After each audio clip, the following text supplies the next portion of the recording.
Please please please, అది అందరికి తెలిసిన విషయమే. మాట్లాడాలి కదా, మేము కూడా సమాధానం గురించే మాట్లాడతాం, కొట్లాడాల గురించి తోడి మాట్లాడతాం. వినండి అన్న, వినండి, అందరు మాట్లాడి నేను మాట్లాడితే నేను తప్పు మాట్లాడుతున్నా, మరి అందరు మాట్లాడుతున్నారు, నేను కూడా సమాధానం. అందరు మాట్లాడితే సమయం సరిపోదు కాబట్టి ఒక మంచి కొరకు మాట్లాడతాను. Please please please.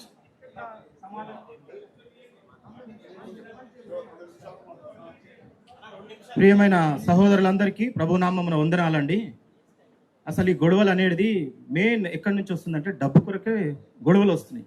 ఈ డబ్బు ఎప్పుడైతే చర్చిలో స్టోరేజ్ అవుతుందో దయ్యం వచ్చి దాని మీద కూర్చొని అందరి మైండ్ పాడు చేస్తుంది. కాబట్టి అందరు ఏం చేస్తారు అంటే నేను దాపెట్టినా, నేను నీతిమంతుని, నేను గొప్పవాడిని, నేను సేవ చేసిన, బక్సింగ్ అంకులు ఏలు పట్టుకొని నడిచిన అని చెప్పుకుంటారు. కానీ ఎవడన్నా కొత్త ఎస్టాబ్లిష్మెంట్ చేసిండా ఈ ప్రభుత్వం గురించి? ఎవరన్నా స్థలాలు ఉన్నారా? ఈ పక్కకు 3.5 కోట్లకు స్థలం ఉండే, అది ఉన్నారా? 3.5 కోట్లు కాదు, 4 కోట్లు బుక్ రూమ్ పైసా ఇమ్మీడియట్లీ డ్రా చేసి బర్బాద్ చేసారు మందిరాన్ని. చాలా మంది భోజనానికి వస్తారు, అప్పుడప్పుడు మన సంఘస్థులు భోజనం పెట్టకుండా లేపి ఎలగొట్టేసారు ఆఫీసులకించి, ఏది కిచెన్లకించి స్లిప్పులు రాసిస్తారు. అన్య దేవతల చర్చి అక్కడ గుళ్ళ దగ్గర భోజనం పెడుతున్నారు ఫ్రీగా. మన పవిత్ర స్థలంలో భోజనం దొరకలేదంటే ఎంత హీనమైంది. గేట్ కాడికి చెలగొడుతున్నారు. ఇలాంటి వాళ్ళని ఎస్టాబ్లిష్మెంట్ చేసుకొని ఇప్పుడు బోయవాడు వస్తాడు నూకలు పోస్తాడు, నూకలు వేసి ఏం చేస్తాడు, వలలు వేసుకొని బుట్టలు వేసుకొని పోతాడు. పోయినాక ఏం చేస్తాడు, కోసి తింటాడు వాడు. ఇప్పుడు మీరు బోయవాన్ని తెచ్చుకొని మొత్తం మేపి మీరు కొంత మేచిండ్రు, ప్రజలు వాడు కొంచెం మేసుకోండు. ఇదంతా ఎవరు కారణము? మీరు. మేము స్వేచ్ఛ లేదు ఇక్కడ ప్రార్థన చేయనీకి. అక్కడ సెక్యూరిటీస్, ఇక్కడ సెక్యూరిటీస్, ఇక్కడ బాడీ గార్డ్స్, అక్కడ బాడీ గార్డ్స్. ఈ డిసిప్లిన్ లేని కార్యాలు అన్నీ జరిగినాయి ఇక్కడ. ఒకడు గేట్ కార్డ్ ఉంటాడు, వాడి నోట్ల గుట్కా ఉంటుంది, వాడి నోట్ల గుట్కా ఉంటుంది. ఈ పవిత్ర స్థలంలో ఇలాంటి వాళ్ళు ఉండొచ్చా?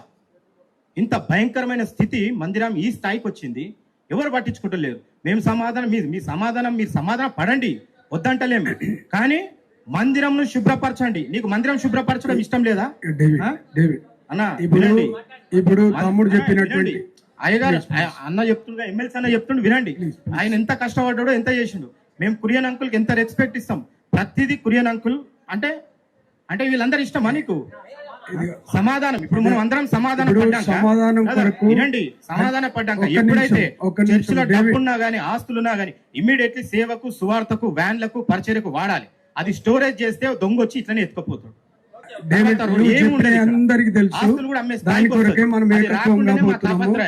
అవన్నీ కాకుండా ఇబ్బంది పెడితే, దుఃఖ పెడితే క్షమించాలి.